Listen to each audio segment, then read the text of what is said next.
मुख्यमंत्री फडणवीस बाईकनं विधान भवनामध्ये पोहोचलेत। मोदींच्या आवाहनानंतर फडणवीस बाईकनं विधान भवनात पोहोचलेत। तर पंतप्रधान नरेंद्र मोदी यांनी पेट्रोल आणि डिझेलची बचत करा असं आवाहन केलेलं आहे आणि आता मुख्यमंत्री देवेंद्र फडणवीस बाईकनं विधान भवनामध्ये दाखल झालेले आहेत। आपण हा व्हिडिओ सुद्धा पाहतोय। बुलेटवरून देवेंद्र फडणवीस विधान भवनामध्ये पोहोचलेले आहेत। तर सध्या मध्य पूर्व देशांमध्ये जो तणाव आहे, ताण आहे, त्याचबरोबर होर्मुझमधली कोंडी या सगळ्याच्या पार्श्वभूमीवर कच्चं तेल महागलेलं आहे आणि त्यामुळे त्याचा परिणाम पेट्रोल डिझेलच्या किमतीवर झालेला आहे। आयात निर्यातीवर परिणाम झालेला आहे आणि या सगळ्याच्या पार्श्वभूमीवर पंतप्रधान नरेंद्र मोदी यांनी देशवासियांना पेट्रोलची बचत करा असं आवाहन केलेलं आहे। त्याचबरोबर आमचे प्रतिनिधी कृष्णात पाटील आपल्यासोबत जोडले गेलेले आहेत। कृष्णात, आपण पाहतोय मुख्यमंत्री देवेंद्र फडणवीस बाईकनं विधान भवनात पोहोचलेले आहेत। एकंदर पंतप्रधान नरेंद्र मोदी यांनी जे आवाहन केलेलं आहे त्यांनी प्रतिसाद दिलाय। पंतप्रधान नरेंद्र मोदी यांनी काटकसरीचं आवाहन केलं होतं। त्यानंतर पेट्रोल डिझेलची बचत करण्यासाठी प्राधान्य द्या, जास्तीत जास्त पणे चालण्याला प्राधान्य द्या, अशा प्रकारचं एक आवाहन केलं होतं आणि त्यानुसार अनेक मंत्र्यांनी आपल्या गाड्या ज्या आहेत त्या ईव्ही गाड्यामधून आलेलं पाहायला मिळालं। आज शपथविधीसाठी मुख्यमंत्री देवेंद्र फडणवीस आणि आशिष शेलार हे दोघे बुलेटवरून म्हणजे बाईकवरून हे विधान भवनात दाखल झालेले पाहायला मिळाले आणि दोघांनीही हेल्मेट घातलं होतं, नियमांचं पालन केलं होतं। त्यामुळे अचानकपणे एक दोघेही बुलेटवरून या विधिमंडळात आलेले पाहायला मिळाले। धन्यवाद कृष्णा दिलेल्या माहितीसाठी। तर पंतप्रधान नरेंद्र मोदी यांनी सुद्धा स्वतःच्या ताफ्यातली वाहनं कमी केलेली आहेत।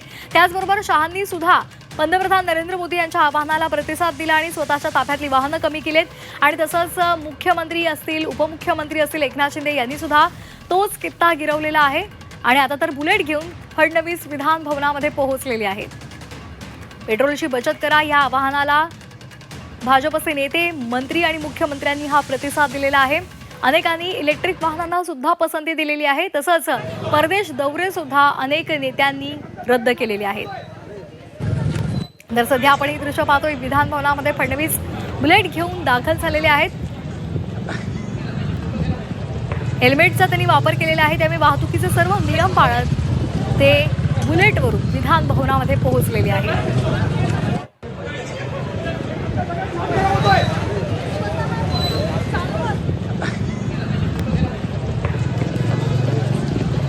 तर आशिष शेलार आणि फडणवीस बुलेटनं विधान भवनामध्ये पोहोचलेले आहेत। कुठलाही ताफा नाहीये, कुठेही वाहनांची गर्दी नाहीये। पेट्रोल वाचवणं, डिझेल वाचवणं हेच आपल्या समोरचं उद्दिष्ट आहे असा संदेश त्यांनी स्वतःच्या कृत्यामधून दिलेला आहे। दरम्यान काही दिवसांपूर्वी विरोधकांनी या संदर्भात जोरदार टीका केलेली होती। मोदींनी आपल्या नेत्यांना या संदर्भात सांगावं आणि स्वतःपासून याची सुरुवात करावी असं सांगितलेलं होतं आणि त्या संदर्भातली टीका सुद्धा झालेली होती। राज ठाकरे यांनी सुद्धा एक मोठी पोस्ट केलेली होती आणि त्या माध्यमातून टीका केली होती आणि आता त्यानंतर पंतप्रधान नरेंद्र मोदी, अमित शहा यांनी आपल्या ताफ्यातली वाहनं कमी केली आणि त्यानंतर राज्याचा जर विचार केला तर राज्यामध्ये सुद्धा अनेकांनी इलेक्ट्रिक वाहनांना पसंती दिलेली आहे आणि त्याचबरोबर आपल्या ताफ्यामध्ये सुद्धा त्यांनी मोठ्या प्रमाणात कपात केलेली आहे।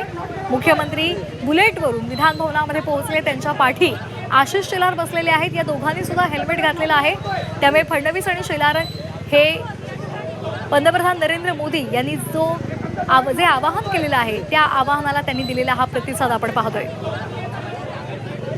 तर फडणवीस आणि शेलार हे आपल्याला या दृश्यांमध्ये दिसत आहेत। बुलेटवरून मुख्यमंत्री विधान भवनात दाखल झालेले आहेत।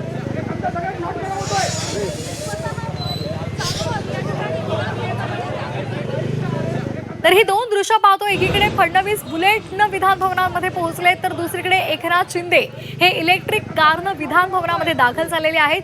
त्यामुळे पेट्रोलची बचत करणं आणि आपल्या देशाला या संकटातून बाहेर काढणं हे आपल्या डोळ्यासमोरचं उद्दिष्ट आहे। हे या नेते मंडळींनी सर्वांना दाखवून दिलेलं आहे। मुख्यमंत्र्यांनी आणि उपमुख्यमंत्र्यांनी सर्वांना दाखवून दिलेलं आहे। ही दोन दृश्य आपण पाहतोय, फडणवीसांची बुलेटवरून एंट्री झाली तर दुसरीकडे इलेक्ट्रिक कारनं शिंदे विधान भवनामध्ये दाखल झालेले आहेत। कालच एकनाथ शिंदे यांनी या संदर्भात प्रतिक्रिया सुद्धा दिलेली आहे। एकनाथ शिंदेंनी पंतप्रधान नरेंद्र मोदी यांनी जे आवाहन केलेलं आहे त्या आवाहनानंतर त्यांनी इलेक्ट्रिक वाहनांचा वापर सुरू केलेला आहे। तसंच सर्व नागरिकांनी सुद्धा जमेल तेवढी आपल्या पेट्रोल डिझेलची बचत करावी, सार्वजनिक वाहनांचा वापर करावा असं आवाहन सुद्धा वेळोवेळी सर्व राजकीय नेते मंडळींनी केलेलं आहे. दरम्यान यावर विरोधक मात्र टीका करत आहेत. स्वतःपासून त्यांनी सुरुवात केली पाहिजे असं म्हटलेलं होतं आणि त्यानुसार आता सत्ताधारी पक्षानं सुद्धा स्वतःपासून सुरुवात केलेली आहे. इलेक्ट्रिक वाहनांचा वापर केला जातोय, तर त्याचबरोबर कुठलाही ताफा न घेता बुलेटनं मुख्यमंत्री विधान भवनात पोहोचलेले आहेत.